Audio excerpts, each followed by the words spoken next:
So if you're a young person and you're very, in fact, everybody's very intelligent. Everybody. It's just that we have been taught that from God did not create school. Human beings created school and put people together in one space and used one criteria to judge everybody and now say these ones are more intelligent than these ones. You know, but what it takes to play football, for example, is not just talent. If you see the wittiness it takes for like a Lionel Messi to get away from two, three, four people, there's some talent in that, but there's intelligence in that too. So when you use football as a judge, he's the most intelligent man in the world. Then you come to technology and you bring in people like Elon Musk and all the big players in technology who do raw sci-fi science and technology. And then you bring the rest of them, they become more intelligent. Then you move it to making money, and bring all the billionaires and all the successful ones. They look more intelligent. You bring it to leadership. I bring in the Mahatma Gandhis, the Christs, they bring all of them, they become more. Then move it to, so wherever you move it, it depends on what you're judging with. But at the end of the day, when we bring it to your field, to what your strength is, you're going to be the most brilliant man in the whole world. So the point is, you as the most intelligent person, you as an intelligent person, we must not always compare ourselves to feel good. You're intelligent, just know it. Once we come into an environment where you're interested, you become one of the major players there. So if we now agree you're very intelligent and you decide to not express yourself at a level where you let all the fruits of the intelligence go, let it go by helping people, giving advice, applying yourself, hustling with your intelligence, your wisdom, just applying it and not freezing whatever it is up inside you because somebody will think you don't look cool, or moving minimally with a lot of looking over your shoulders because you're thinking about what another person thinks. If you do that enough times, you're going to lose time, and then you're going to wake up one morning and you have gray hair on your head, and you're going to be disturbing people. You're going to be talking too much. You're going to be looking psychologically sick because you'll be compensating too much for all the life you did not live. You hear when people say somebody's living vicariously through their kids. Why people do that type of things is because they had dreams and never had the God to chase them. So they kept doing what society already set up for them. And then when their children now show up, they now want to force their children to do those things that they did not have the guts to pursue. But those children are individual human beings God created with visions, dreams, talent, gifts for them and their journey.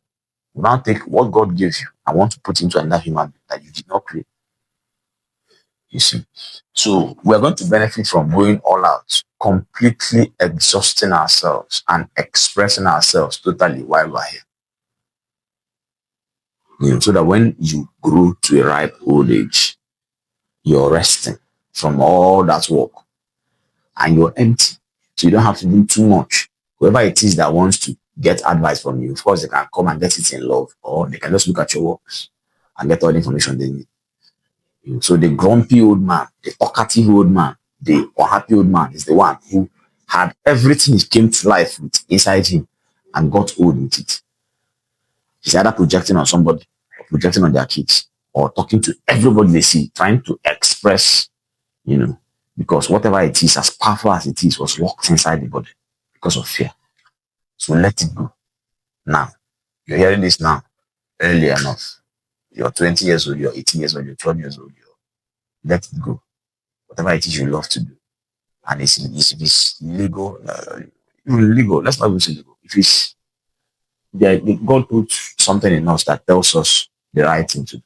It's called conscience. It's there inside you. So if you agree with it inside, with that thing God put in you, and of course you want to operate around the boundaries of what is legal with wisdom so that you don't lose your freedom. But express yourself, whether it's in form of content creation, whether it's in form of um, teaching people around where you live a certain thing that has been on your mind, whether it's in form of drawing, paint, whether it's in form of making clothes, whether it's in form of starting businesses, whether it's in form of starting movements.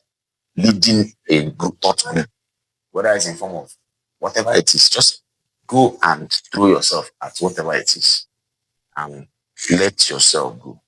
Completely exhaust yourself. Let all the juice God put inside you when He brought you here go. If you don't do it and you get old, of course, it's very late. You're going to be stopping a lot of it. You know, you don't want to be that type of old man. You want to be the quiet, fulfilled, even though we are extroverted. All of us suddenly look like introverts when we are old because physically the strength is down, you know.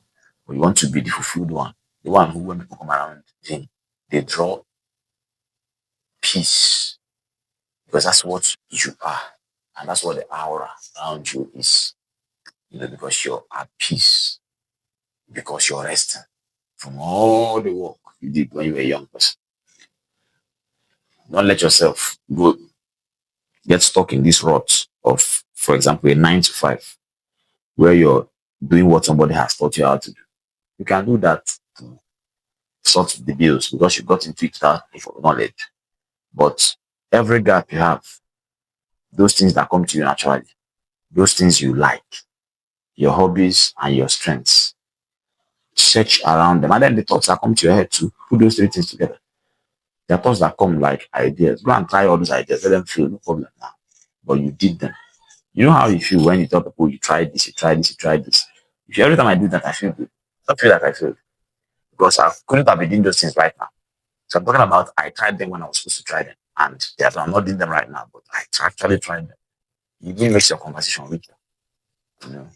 And you want to have children that you can also inspire with your stories. You can't have stories when you're always scared. You want to tell your children stories of what you are doing inside your office. You bother.